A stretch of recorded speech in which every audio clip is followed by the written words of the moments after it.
here, and this is how you live life. Uriel _ lost cheered. X300, Artosis. One day there will be a tourney cast that will have it so the players have to listen to the donos as they play. Yes. I'd love to see Rainer and Björn trying to play with a high frequency dono night.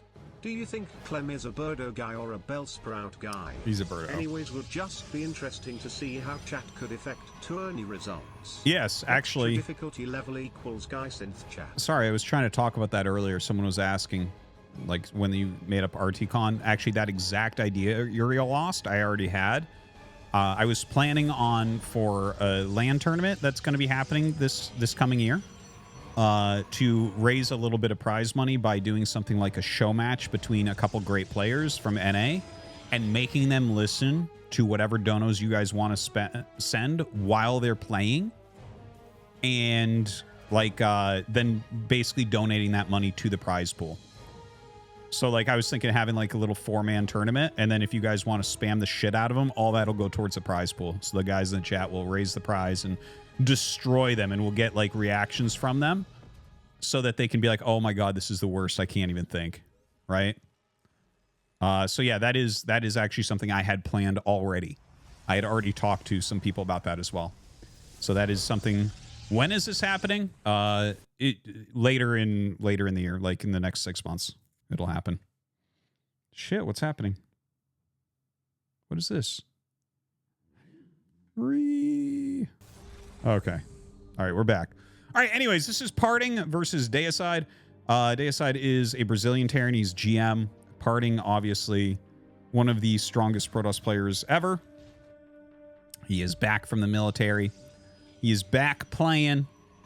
And this is going to be fun. We're going to be trying to follow him in the tournament as much as we can. And, yeah, we're going to see what he does to these guys. Don't know exactly what type of shape he's in StarCraft 2 right now. But I know CEOs or VPs of companies who are doing cocaine nonstop and having multiple mistresses or hookers to offset the stress and relax. I am married and send donations about Yoshi shitting shit logs. Who is relaxing better? Who is actually having fun? Just think about it, Artie. Just think about it, oh, chat. 100%. 100%. So much healthier. It's crazy. It's like, it's not even close, too. It's not even fucking close. That other shit is just like insane amounts of dopamine that they're trying to get immediately. It's like a terrible, unhealthy, unhappy way to live. You're never going to be happy long-term living like that. Ever, ever, ever. All right. So the first Adept actually gets snapped by Deicide. And it is a Twilight coming up, and it looks like it's going to be like 3 racks here from Deicide, which, I mean, I don't like the build, generally speaking. I talk a lot of shit on that build. But I think it's fine to do something like unit load against Parting. You know, it's very likely because he's got such good micro and such good attacking skills that he'll go after you. So I think just making a ton of units is pretty smart. Oh, damn. He just barely sees that. Dude. Ah! This poor fucking Terran. Oh, my God.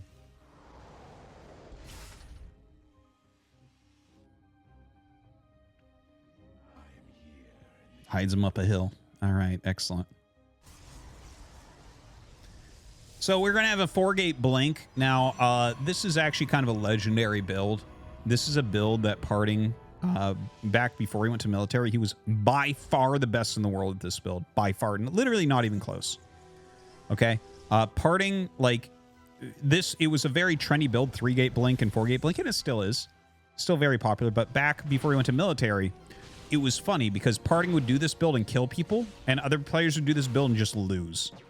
And we've had things like that many times. Like, for instance, in fact, the Soul Train, if you guys remember, the old Immortal Sentry push that Parting had, other pros would try it and move out a minute later. It's like, he has these types of builds down.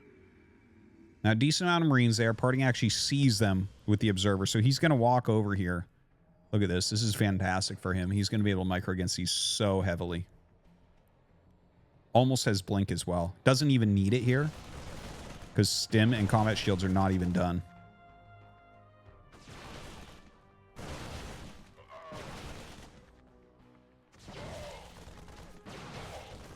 Look at that. Just trashing.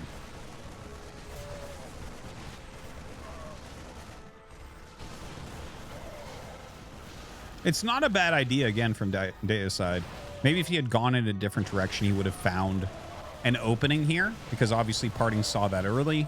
He got a lot of kiting done and just destroys it. So he's lost 1 Adept and killed 21 Marines so far. And that Adept died way earlier. So this is going to be a very, very quick game.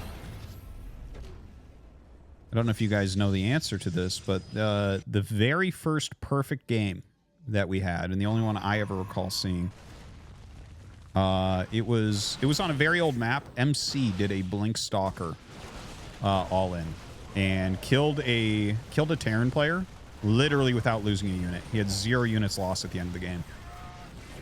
Long time ago, but I remember seeing that and be like, damn. I think you can call that a perfect game.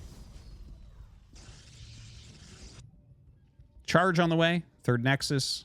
Parting just slaying at the moment. Just slaying.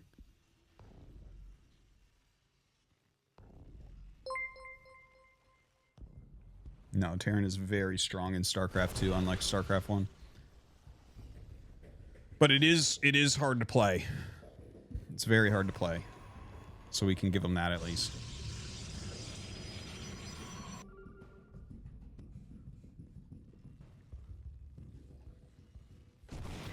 All right, little Zealot drop up here in the main.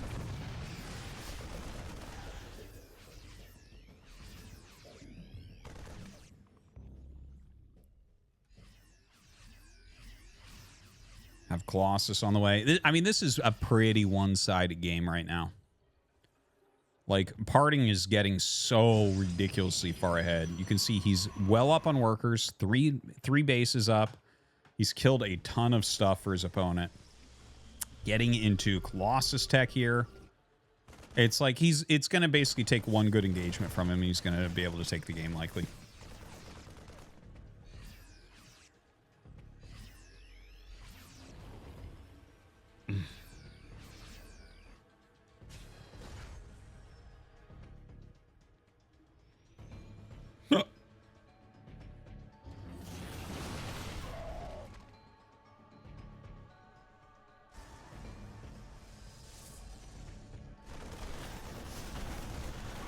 Oh, well, almost gets the Prism. Very, very close there. Unfortunately, these Zealots do get into that middle line. He's going to try to warp in a bit more.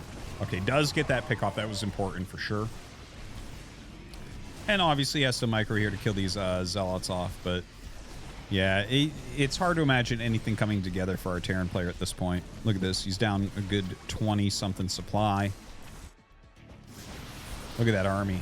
Oof. Oh, man. That is uber painful with units in there.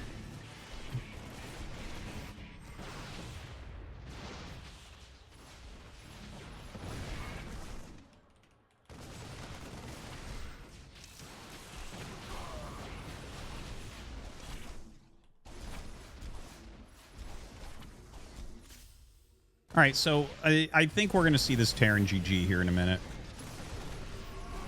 And I bet you that Parting does a 1-base build the next game.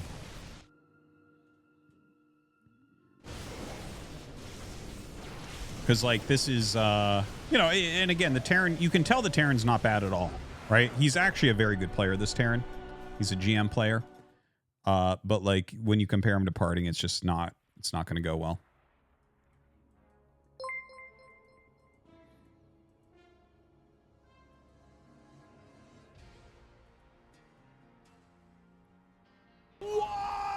Sufficiently advanced moron cheered. X300, people don't seem to realize this channel isn't about watching a good Brood War player climb the ladder. It's not about Mario or Sonic or Peanuts joking.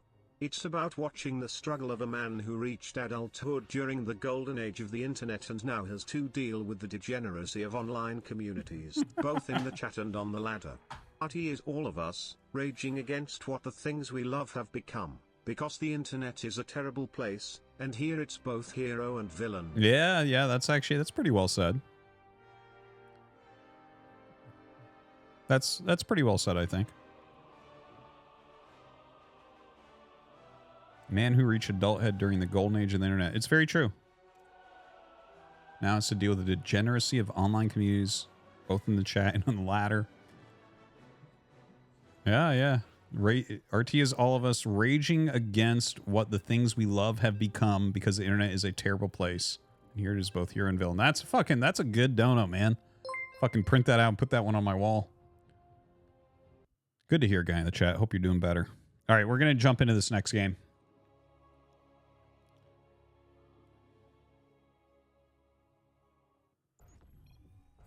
Yeah, no, it's very well said. Very accurate.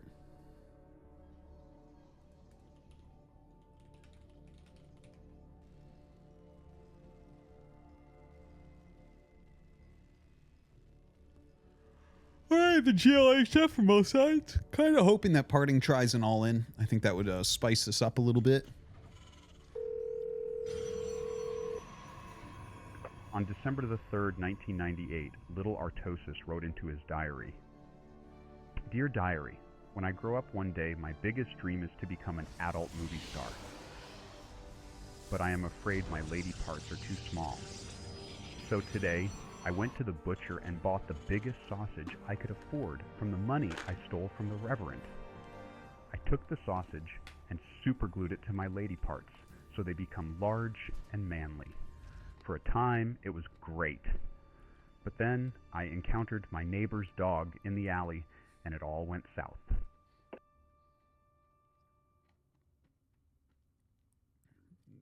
That was a fucking weird dono. All right.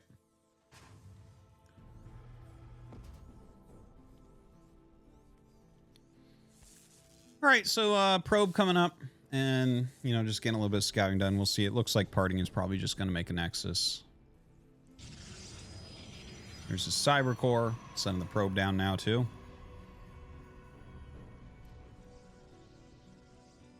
What button do you hit to make StarCraft 2 go away? It turns into StarCraft 1 if you hit Control W.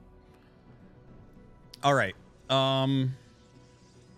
Yeah, we'll see what opener he wants to do here. Factory coming up after that Reaper for Deicide. Probably just going to expand behind this, I would imagine. But I wouldn't mind him trying some sort of all-in. I think that, you know, against parting, it's going to be pretty hard to play a longer game.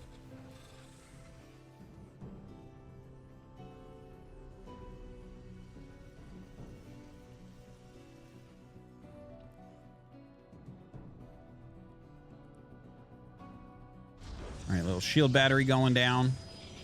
Has this adept about to pop here as well, so that'll be able to chase this away pretty easily. Yeah, surprised he cancels there. Gonna catch this Reaper trying to get up. It's just gonna back up. Twilight on the way. And it is a one base. Oh, yes, there you go. This is a good cheese. This is a good, solid, strong, smart cheese, I think, for Deicide to try. So he's going to be going very quick one base Widowmine drop with the armory out. If you don't understand what that means, it makes it so that you don't see the Widowmines after they shoot, right? It keeps them invisible underground like they originally were. Like God created the Widowmines. And then man fucked with the Widowmines because people were crying about it, and now you can see them after they shoot, unless you have that quick armory. So he's going to do that drop. Honestly, I would love to see like a follow-up, like a Thor all-in follow-up. I love Thor all-ins. Oh, it might be. It might be. Let's go. I love it. It could be just siege tank as well. Anyways, we have the Robo on the way. Shield batteries going up. Parting knows that something is amiss. Let's see. What's he going to make? What's he going to make? Please, God, a Thor, not a tank. Not a tank. Yes! Yes! Fucking love it. Love it. Thor is a badass. The Thor all-ins are sick. I love them. They're so cool. I would definitely, if I was a StarCraft 2 Terran player, I would do Thor all-ins sometimes. It's super fucking neat. You know, you can repair the hell out of them. They have high armor. They have huge damage. It's just a cool, cool unit, and it follows up to these Cloak Widowmine drops very well. You know, your opponent's out here getting an observer or two, and really what they need is an immortal against the Thor, so it kind of like stretches their robo production. It's good shit. All right, anyways, he is going to boost up, lay a couple mines out. There's one. Second one. Yeah, unfortunately, that observer is already out. Now he's going to go ahead and drop these Marines into that main base. I think you want to keep this alive so badly. Oh, that's really sad. That's really sad that he already had Blink, because those Marines plus the medevac would have been very helpful for this incoming push. Like, imagine 8 Marines here instead of 4. Maybe he should have just tried to boost out at that point. Well, unfortunately, parting is up here and whittling things down very, very quickly indeed. And look at this, going after that medevac so you can't micro your Thor anymore. Yeah, I think targeting SCVs is not a terrible idea. Of course, the Thor is going to lay the smackdown pretty quickly. But that's a lot of Stalkers, so... Not sure how well this is going to go for our Thor rusher here. Hey, yeah, you see that? You see the amount of SCVs I can repair? And this is the smaller Thor. The Thor used to be bigger than this. So, like, you could really fucking repair it before. Still, though, you can repair it a lot. Okay, blinks forward on top of that tank, but of course the Thor is going to get extra damage here. SCV is actually trying to block the Stalkers from walking away too easily. He is targeting as hard as he can on this. Oh my god. He overcharges to heal the Robo. GG, well played. All right. That was a good overcharge because, like, the Immortal really crushes the Thor. So you definitely want to get rid of that. Good tries. Good tries.